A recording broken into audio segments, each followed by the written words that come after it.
Assalamualaikum anak-anak, jumpa lagi di pelajaran Bahasa Indonesia. Perkenalkan, nama Ibu Sulasmi. Sebelumnya kita sudah pernah ketemu di kelas 10, maka di kelas 12 ini Ibu yang akan kembali mengajar kalian untuk mata pelajaran Bahasa Indonesia.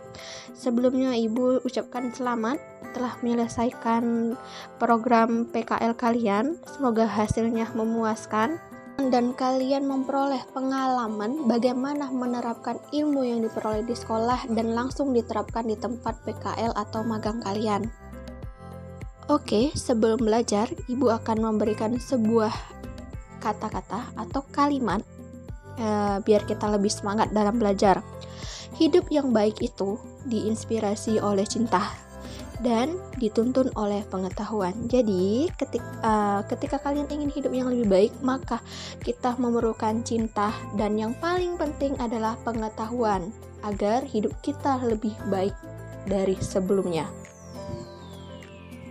Oke anak-anak, sebelum kita belajar melanjutkan ke materi, silakan kalian siapkan buku mata pelajaran dan alat tulis kalian. Materi pertama kita adalah surat lamaran pekerjaan. Apa yang terbayang di pikiran kalian saat pertama kali mendengar surat lamaran pekerjaan? Memang, surat lamaran pekerjaan adalah syarat utama ketika kita melamar pekerjaan di suatu tempat atau instansi. Surat lamaran mencerminkan diri pelamar. Jadi, ketika kita membuat surat lamaran pekerjaan harus sesuai dengan sistematikanya. Oke, sebelum kita membahas sistematikanya, kita bahas dulu definisi dari surat lamaran pekerjaan. Surat lamaran pekerjaan adalah surat resmi yang bersifat pribadi yang dibuat oleh seseorang untuk melamar pekerjaan dan ditujukan kepada instansi tertentu. Dalam menulis surat lamaran ada dua cara, yaitu pertama, kita menggunakan model gabungan, yang kedua menggunakan model terpisah. Model gabungan yaitu surat lamaran yang digabungkan dengan riwayat hidup. Dalam cara ini, riwayat hidup termasuk isi surat lamaran pekerjaan. Sedangkan model terpisah yaitu surat lamaran yang dipisahkan dengan riwayat hidup. Dalam cara ini, riwayat hidup merupakan lampiran dari surat lamaran pekerjaan. Pada umumnya, ketika kita ingin melamar suatu pekerjaan, kita akan menggunakan model terpisah. Di dalam menulis surat lamaran, ada beberapa kriteria yang harus kita ketahui. Yang pertama, surat lamaran harus ditulis oleh pelamar pada kertas yang berkualitas baik, baik itu kertas yang bergaris maupun tidak. Kedua, penampilan surat lamaran harus rapi tanpa coretan. Usahakan ketika menulis surat lamaran tidak ada coretan. Yang ketiga, isi surat lamaran harus menggambarkan sikap keoptimisan pelamar. Yang keempat, isi surat lamaran tidak bernada memaksa atau meminta dikasihani. Yang kelima, sapaan yang digunakan adalah bapak atau ibu. Kita memasuki materi inti, yaitu sistematika surat lamaran. Ada 8 sistematika surat lamaran. Yang pertama, tempat dan tanggal pembuatan surat. Yang kedua, hal atau perihal. Yang ketiga, lampiran. Yang keempat, alamat tujuan. Yang kelima, salam pembuka. Dan yang keenam, isi surat. Lalu yang ketujuh, salam penutup. Yang kedelapan, tanda tangan dan nama lengkap dari pelamar. Oke, kita bahas satu-satu ya. Yang pertama, tempat dan tanggal pembuatan surat. Penulisan tempat dan tanggal surat selalu lengkap dengan bulan dan tahun. Cara menuliskannya adalah setelah menuliskan tempat, kita beri tanda koma, lalu menyebutkan tanggal, bulan, lalu tahun, dan letaknya ini di ujung kanan, di paling atas. Coba perhatikan contoh yang telah Ibu berikan. Nah, ketika kita menuliskan itu, coba perhatikan contoh Jakarta, 12 Agustus 2021, begitu cara penulisannya. Oke, kita lanjut yang kedua. Yang kedua, hal atau perihal. Dalam menuliskan hal atau perihal surat harus digunakan huruf kapital pada huruf awal dan tidak diakhiri dengan tanda titik. Lalu yang ketiga lampiran, sama, lampiran juga diawali dengan huruf kapital.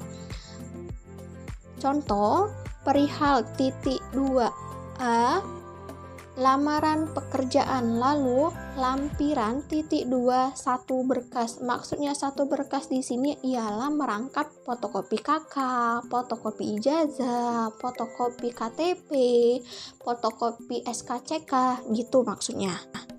Oke, perhatikan contoh. Hal titik 2, lamaran pekerjaan, lalu lampiran titik 2 satu berkas. Nah, huruf di awalnya harus menggunakan huruf kapital semua ya, ingat. Yang keempat, alamat tujuan. Alamat tujuan memuat nama perusahaan, jabatan, nama jalan, dan nama kota. Sebelum kita menuliskan nama perusahaan, kita harus menuliskan kata yang terhormat, tapi yang terhormat ini kita singkat saja, yaitu YTH titik. Perhatikan contoh.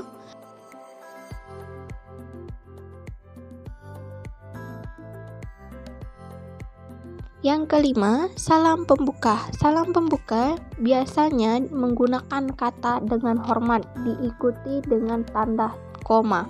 Contoh, dengan hormat koma.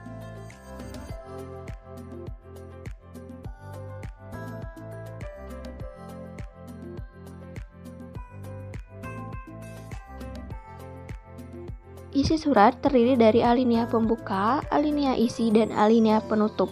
Pada alinea pembuka itu adalah sebagai kata pengantar pada isi surat yang sesungguhnya bertujuan untuk menarik perhatian pembaca pada pokok pembicaraan. Bisa kita cantumkan misalnya tuh, kita dapat informasi lowongan pekerjaan tersebut dari mana. Lalu yang kedua, alinea isi. Alinea isi ini biasanya berisi tentang biodata kita, terus pengalaman pekerjaan kita di mana saja, terus kita siap bekerja secara tim. Yang kedua, daftar lampiran apa saja yang kita lampirkan di surat lamaran pekerjaan kita. Lalu untuk bagian penutup, biasanya berisi ucapan terima kasih kepada pihak perusahaan. Perhatikan contoh berikut.